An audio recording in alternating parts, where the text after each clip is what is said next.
Telugu Desam party అధినేత నారా చంద్రబాబు నాయుడు ప్రమాణ స్వీకారం సందర్భంగా తాడపల్లిగూడెంలో సంబరాలు చేసుకున్నారు. అనంతరం తాడపల్లిగూడెం TDP incharge Valavala Mallikarjuna Rao NTR circle వద్ద ఎన్టీఆర్ విగ్రహానికి పాలాభిషేకం చేసి పూలదండలు వేశారు. ఎన్నికల కోడ్ నేపథ్యంలో నిలిచిపోయిన అన్న క్యాంటీన్ ప్రారంభం చేశారు. తెలుగుదేశం పార్టీ అధినేత చంద్రబాబు నాయుడు ప్రమాణ స్వీకారానికి రాష్ట్ర ఆర్గనైజింగ్ సెక్రటరీ గొర్రెల శ్రీధర్ వేలాదిగా తరలి రావాలని కార్యకర్తలకు పిలుపునిచ్చారు.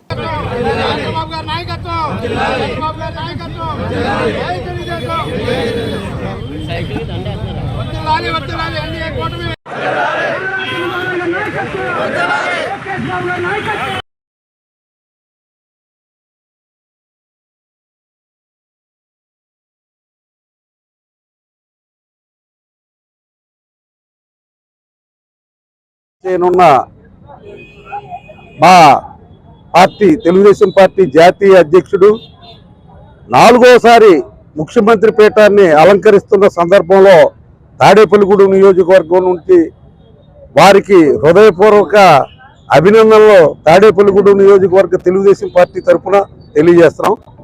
అలాగే రేపు శాసనసభ సభ్యుడిగా నా మిత్రుడు జనసేన పార్టీ నుంచి మరి ఓటమి మద్దతుతోటి గెలిచిన బొలిశెట్టి శ్రీనివాస్ గారికి కూడా హృదయపూర్వక తెలుగుదేశం పార్టీ తరఫున అభినందనలు తెలియజేస్తున్నాం.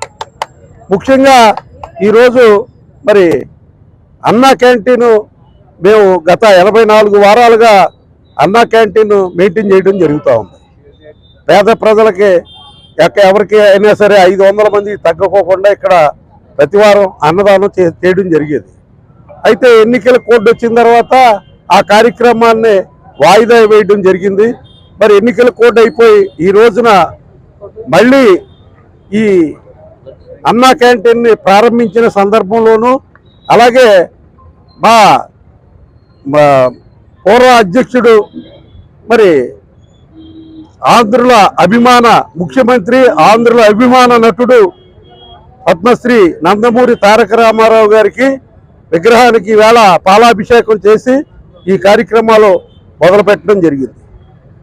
ముఖ్యంగా తాడేపల్లిగూడెం నియోజకవర్గంలో ఈ ఎన్నికని ప్రతిష్టాత్మకంగా తీసుకుని ఎవరైతే ఉప ముఖ్యమంత్రి ఉన్నాడో అతని అవినీతి పాలన అందించే విధంగా తాడేపల్లిగూడెంలో కూటమికి సంబంధించిన తెలుగుదేశం జనసేన భారతీయ జనతా పార్టీలు మరి ఎంతో కష్టపడి మరి పెద్ద మెజార్టీ వచ్చేది అలాగా మరి చేయడం జరిగింది.